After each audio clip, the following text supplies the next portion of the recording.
Hello and welcome to StarrCast. This is Lisa Starr with another guest for you, who's someone who has worked in spa and wellness and has really taken some interesting career turns. Because when I saw, when I met our next guest as the editor of a magazine, I never realized, where she started in the industry. And I thought we've got to get her to share her story. So let me welcome today Sara Jones, the managing director, founder, and editor of Spa MexiCaribe.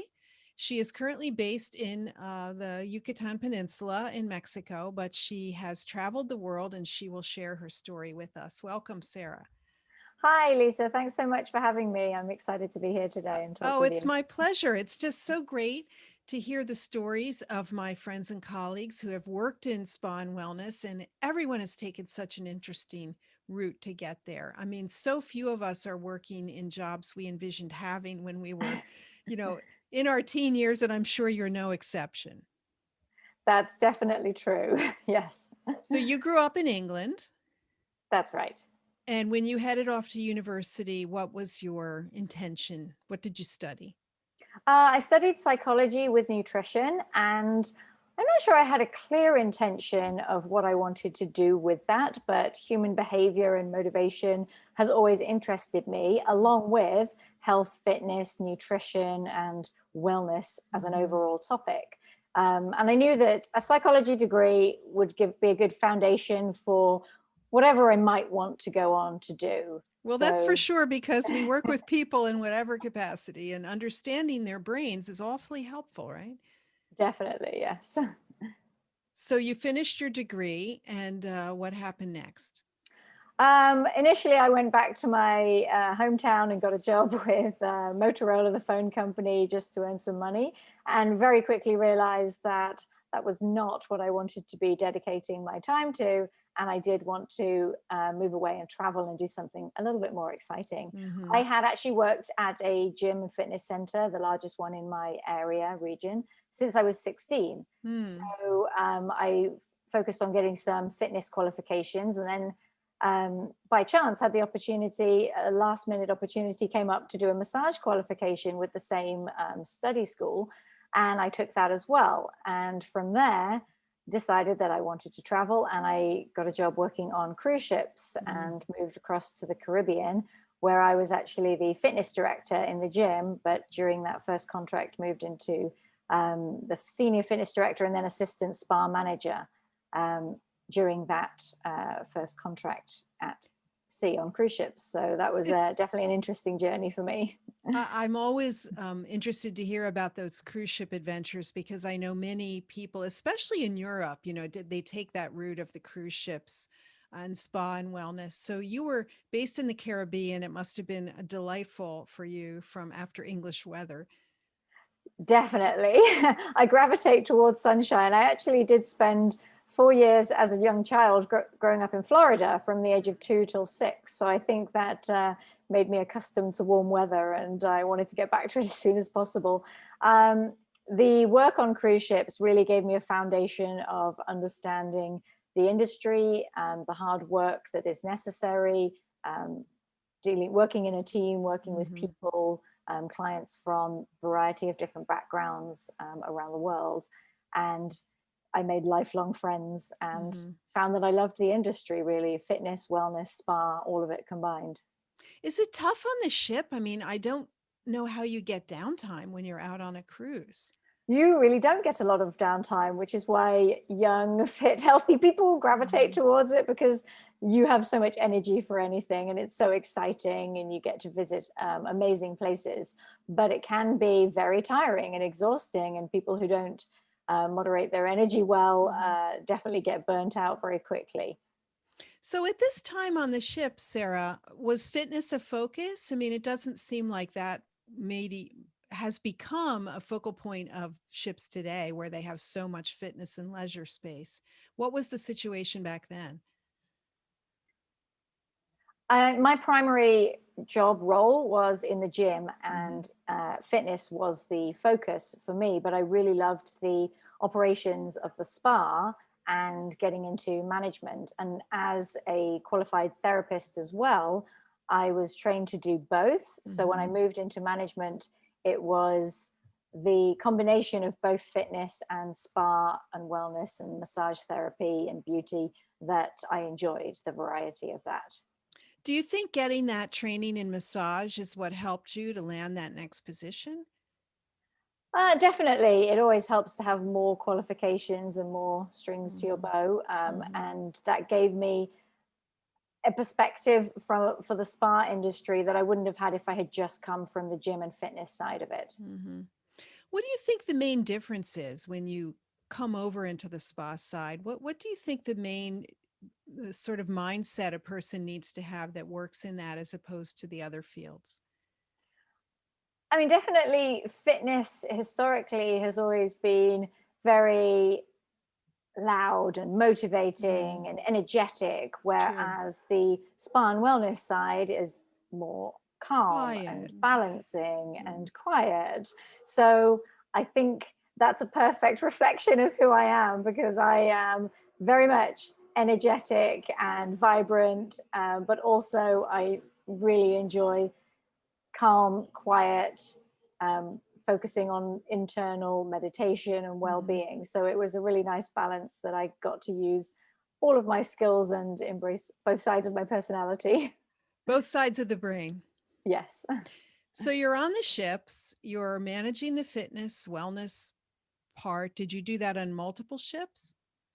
I worked across three different ships during my time over 3 years. Mhm. And then I felt like I was done with working on cruise ships. Mhm. I had the opportunity to move to New Zealand with a very good friend of mine who I actually met working on cruise ships. And I was managing the gym for the University, Victoria University of Wellington in Wellington, New Zealand. And that was a short-term traveling holiday visa, so it was just a 6 month time of my life, but it was really great to go and live in another place. It did feel very far away from England. I love Mhm. New Zealand, it's an amazing place, but I felt very removed, and I did want to get back into uh, Europe or the Americas when I left there.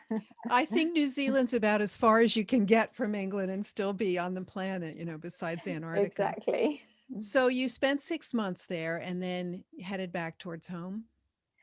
Well, I was looking for other opportunities, and I did want to get somewhere that was closer to England, not in England. And I Mhm. did want to get back into the spa side of things rather than just focusing on fitness, because if I had gone too far down that route, then I would have maybe lost touch with the spa and wellness side of things. So you And were already conscious that you wanted to keep spa in your arsenal. definitely, that Uh-huh. was definitely part of my plan. And so the next move that I made was actually to go and live and work in Dubai, where I was the assistant spa manager of Cleopatra's Spa, which Ah, anyone who's been in the industry for a sure while knows about Cleopatra. heard of it. Yes, a very iconic, expansive spa that was known for um, the professionalism, Mhm. the being at the on the vanguard, the forefront of innovation, and definitely the level of service. And I worked with and made friends with an amazing group of people, many of whom were amazing mentors to me and Mhm. taught me so much, and who I'm still friends with today. And I also had the opportunity to mentor many of the therapists and um, people, supervisors within the spa from that role. And happy to say they're also still friends as well. And it's great to hear how they've gone on to other positions within the spa industry around the world as well. So that was definitely a formative few years in my career. When you went to Cleopatra, what it was as a manager or a therapist or both? Assistant spa manager. Assistant spa manager. And tell us a little bit about, for listeners who don't know, how the spa industry is different in the Middle East. Everything is segregated, male and female. So there's a lot of rules and regulations, and all spas must be separate. Um, there, there's definitely different groups of people in the Middle East, where you Mhm. have a group of Emiratis, Mhm. the people local to the United Arab Emirates and Dubai. You've got a lot of Western expats from Europe, the Americas, and then you have a lot of Asian influences as well. So it's really working with people from all over the world, which takes a bit of getting used to, and understanding different communication styles, both for the staff within the team and the guests, and what communication styles work best with each group of people. I hate to generalize, but there are customs and norms that each culture of people grow up with. And once you know that and identify that, it can help definitely with communication. I know that managing a team, at one point we had a team of about 56 staff within Cleopatra's Spa, and alongside the spa manager and myself, like, there were obviously very difficult times and issues between different cultures within the team and different backgrounds and different expectations, and that was certainly challenging to manage, but definitely gave me a lot to learn, and it gave me a lot of skills to move forward with. For sure, I think, and you were really at the beginning of that. I mean, we're talking 10 or 12 years ago, correct? So Dubai is really a crossroads today, and it's such a mixture of all the, Asia, Europe, everyone meeting in the middle, but that was really just starting then, correct? I moved there in 2005, so that's now, what's that, 16 years ago. So I was there from 2005 to 2010. And I had a couple of other projects, both within the company that I worked for, Wafi City Pyramids organization, and then with another company afterwards, helping to expand a proposed chain of spas, or a set of spas.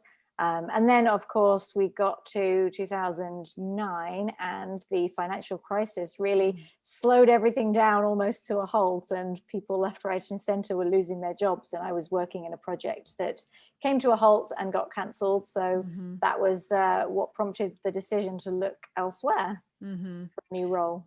So what was next for you, Sara? I loved working in the spa industry, and I knew that was where I wanted to stay. I looked for positions both in Singapore and Hong Kong, potentially to move over to Asia, and also Caribbean and Mexico. And I was really fortunate enough to interview and receive an offer to work here in Mexico for the Rosewood Mayakoba, which Rosewood is a really amazing luxury chain of resorts, or collection of resorts, that brought me over to Mexico, and was just one of the most beautiful properties I had seen. And again, working with an amazing team of therapists within the spa, and allowing me to see what Mexico was like, having not visited since my time on cruise ships. And I knew that the industry was poised to really explode in this region. Well, hence the Mayakoba development. I mean, that's relatively new for people listening. It's a little bit north of Playa del Carmen and south of Cancun, and it's sort of a purpose-built enclave, if you will, with groups of hotels and water access, and it's just extremely beautiful and well done, right? It definitely is, yes. It's like a world away, its own little world. It is, yes. And I really fell in love with Playa del Carmen as a city. It's a small town, and it's got a great community. And since I first moved here, I really felt like this was a place that would be home, maybe not forever. And I still don't use the word forever, but for the foreseeable future. And I've now been here 11 years. Amazing. So when you went to Rosewood, was it new? Had it just opened recently? It was about 3 years old. So it was fairly new as a property and still making its mark. And the company itself has changed ownership since then. And there have been a lot of changes and a lot of investment in the group as a whole. So everything that I remember from my time there is very different to how it is today. And really excelled in their development, especially in their wellness offering around their resorts. So you stayed at Rosewood until what drew you to your next step? So during my time at Rosewood, I was tasked with redeveloping the menu of the spa and creating new treatments, bring in new products, a really exciting challenge and something that I was really interested in getting to grips with. And I asked the team, where is the industry magazine so we can see what's available for us here in the industry? And the response was, what do you mean? There What isn't magazine? one. So that was when the seed was planted and the light bulb went on. And I thought to myself, interesting, there isn't an industry magazine in this area that I knew and believed would be so relevant for the spa and wellness industry and the travel and tourism industry, really, with the proximity to North America. And at that moment, it hit me that that would be a really good opportunity for someone. And I didn't think right in that moment, oh, this is what I should do. But over the coming months of the just under a year that I spent with Rosewood Mayakoba, I found it difficult to work there. I was in this amazing, beautiful location, and I felt so fortunate to be there. And the corporate spa team was so supportive and amazing. But it was in a recession, and I was not given the freedom to really make any decisions or change anything in the spa. And I found that really difficult. And I felt like I was stifled in my creativity and ability to really make changes around the spa and do anything meaningful. So I decided that although it was an amazing company and amazing potential for the future of that resort, that it was time for me to take a bit of a leap of faith and jump 2 feet into a new project. So having never worked in publishing before. Or journalism at all. No, that either. But with a degree in psychology and having always done very well in all my subjects at school, but definitely English and writing. And business really is what interested me more than anything. It wasn't just the writing side of it, but being a part of the industry and helping it to move forward in this amazing country with so much to offer. I decided that I would put a business plan together and invest basically everything I had, all my savings, into starting a new company. And at the time, it was called Spa Professional Mexico, and it was just for Mexico. And I launched the magazine in print and online. And then within a year, I took it online. It had made its impact in the industry, but it wasn't feasible as a business to continue printing and distributing. And as everything was starting to move online, it was the right time to take it online, which then allowed me the ability to expand into the Caribbean and Latin America. And through some strategic alliances, I was able to expand the reach of the magazine into Caribbean and Latin America. And then Spa and Wellness MexiCaribe, as it is known today, became the brand. And over the last years, it's definitely flourished and has increased in readership. And I'm just very, very thankful and proud that it has become a relevant part of the industry in this region, and hopefully has played a part in moving this region forward in the spa and wellness industry worldwide. Well, for sure, it's a wonderful product, and you are a great writer, and you're right on all the trends and topics. It's a good read. And really, it is a part of the world that's rife with spas, right? I mean, between just the Mexico and the Cancun area, let alone the greater Caribbean and Latin America. But I just have to go back to starting a magazine. I mean, where do you begin? Like, how do you assemble the people, and how did you figure all of that out, Sara? I researched a lot. I spent all of my free time looking at articles on business planning, on launching a magazine, on even the design and layout, on websites, everything that is involved. I did hire certain companies to help me with the website, of course, and a design company to help with the production of the magazine. It was definitely a very, very challenging time. And I invested a lot of it, time, energy, money, of course. And there were definitely mistakes along the way, but they taught me the lessons I needed to know. And I continued to learn as much as I could about the industry as I moved forward in it. And it was so well received. I was so grateful to know that it was well received by the industry, that even a few years in, when the business itself was not doing financially very well, something inside me kept me moving forward, and knowing that there was a reason that I was doing this, and that it would succeed eventually if I kept moving forward with it. And I did. And now I'm very happy to say that it is a product that I'm very proud of, that is well received, that people look to for ideas, information, inspiration, and that the Latin American community specifically are able to read in their own language, in Spanish, about everything that's happening in the industry, which is really important. Well, that's the other point I wanted to make. I mean, this part of the world predominantly speaks Spanish, which is not your native language. It's And not. did you go to the Caribbean with some knowledge of Spanish, or from your time on the cruise ships? I started to learn Spanish from a podcast about 3 weeks before heading over to Mexico. Oh, So I boy. landed and did not know any Spanish.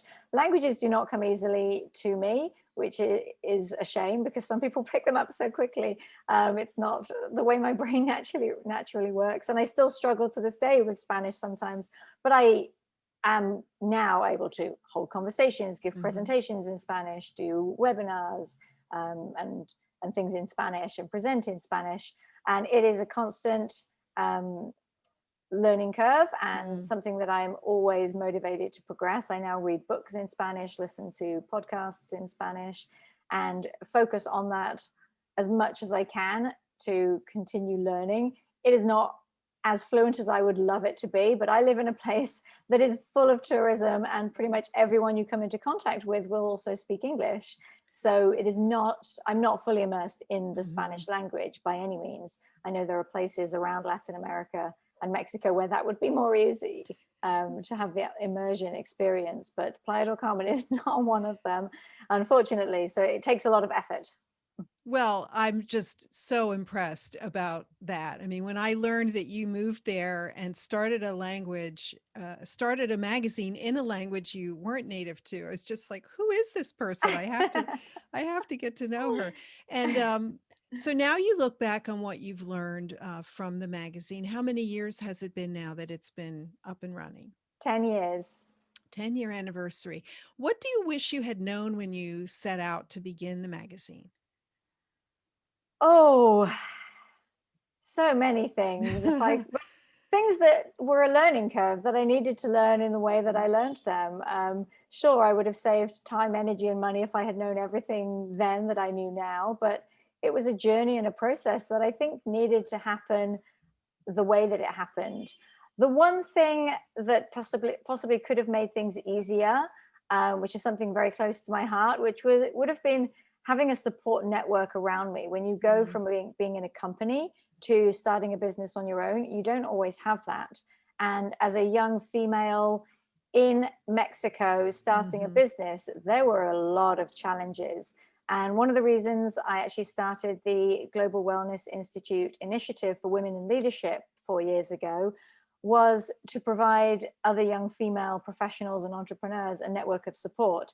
If I had had that at the time, I think that it would have definitely helped me emotionally, mentally, and I'm pretty resilient as a person anyway, but it would definitely have helped me to have just other professional entrepreneurial women to bounce ideas off, to motivate me when I felt at a loss, or when I needed some encouragement or words of wisdom or some advice. And I didn't have that in those first years. So I think that would have made a big difference. And I hope that going forward, now with there's so many women's networks and mentorship programs, that I hope that any young female starting a business or in a profession can find someone to play that role for them, or a group of women to support them, so that they have that support. It makes all the That difference. that makes a lot of sense, Sarah. When you look back, there wasn't those networks. And, I applaud your struggles, but today there are many opportunities for mentorship in all sorts of ways. And so kudos to you for starting that initiative. Um, The initiatives for listeners are parts of the Global Wellness Institute, and there are 32 initiatives currently. The one Sara mentions is one of those 32. But it's really wonderful to have women in whatever field, right, to have somewhere Mhm. to turn to. You have how many people on your task force?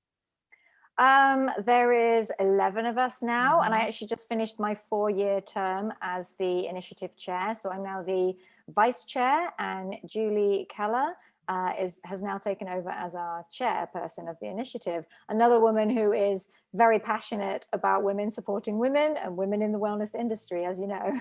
Of course, and funny, someone also from the magazine side as well, Yes. in her former life. So, what's next for Spa and Wellness Mexico Caribe, and for you, Sara? For Spa and Wellness MexiCaribe, really, this last year has been very, very challenging, as I'm sure we all know. So we've really been focusing on keeping the communication going with the industry. When the pandemic hit a year ago, we started doing webinars and offered all of our advertisers a webinar for free. And now that's Mm-hmm. something we're able to monetize. But really just to help the communication grow and strengthen in places where the industry is still very new. So countries in Latin America, South America, the Caribbean, where the industry is just really a lot newer and less established than it is Mm-hmm. here in Mexico. So to really help those industries flourish a little bit more, to continue creating alliances across the region and worldwide. And then really, for what I see for the industry, the pandemic really gave us a bit of a chance to open our eyes to the fact that work does not need to be in an office Mm, sitting next to all of your very true. co-workers in a cubicle or in in a big city. And now that more people have so much freedom to work remotely, I think that the spa and wellness industry across this region, specifically Mexico, Caribbean, Latin America, can really capitalize on offering long stay retreats or wellness sabbaticals, which has Mm-hmm. been a trend, but offering people a place to live and work remotely for an extended period of time. And Mm, I think that we're going to see a lot more of that. Mexico, especially, is perfectly positioned for North Americans to come and mm-hmm. spend time on the same time zone with Mm-hmm. good infrastructure of internet and facilities and access to airports to get anywhere they would need to within a matter of hours, just like you could from within the US. Mm-hmm. Um, and if we can really offer that to people that are looking for it, I think that this region could really benefit from so much more investment and income from those travelers that are looking for an extended stay, but also need wellness to become part of that, as we all do in our lives. Mm-hmm. Well, beautiful weather, great food, Mm-hmm. friendly people. It is a wonderful part of the world that you've settled in. Is there anything that you miss about living in England? Oh, there are many things. Friends, family, and certain food, of course, Mm-hmm. I do miss. And I try to get back to England every year to see friends and family and enjoy the time. I love England, especially in the summertime. It's Mm-hmm. such a beautiful country, and um, I will continue to always visit as much as I can. Last year I was not able to, but I am hoping to this year. And now with travel being easier, I hope that more people that are close to me from around the world can come and visit me in Mexico as well. Mm-hmm. Are there spa associations in any of the Latin American countries? There are associations and there are events in various different countries, and I've made partnerships and with a variety of those to Mm-hmm. help grow the reach of the magazine and to help extend the communication and strengthen the network of communication amongst the industry, from everyone studying and starting off in the industry in their holistic therapy schools Mm-hmm. to industry veterans um, managing and directing spas or corporate groups of spas. So there are certain associations. There's not one overall for the Mm-hmm. area, but there are a variety of them. Well, that's a good way to liaise too. And I'm hoping that perhaps listeners in Latin American or Caribbean countries will reach out to whatever association they can. And of course, to read Spa and Wellness MexiCaribe. In the meantime, Sara, thank you so much for joining us and sharing your wisdom and inspiration. I should say Sara is also has a consulting company, AraSpa. Would you like to speak to what you do with them?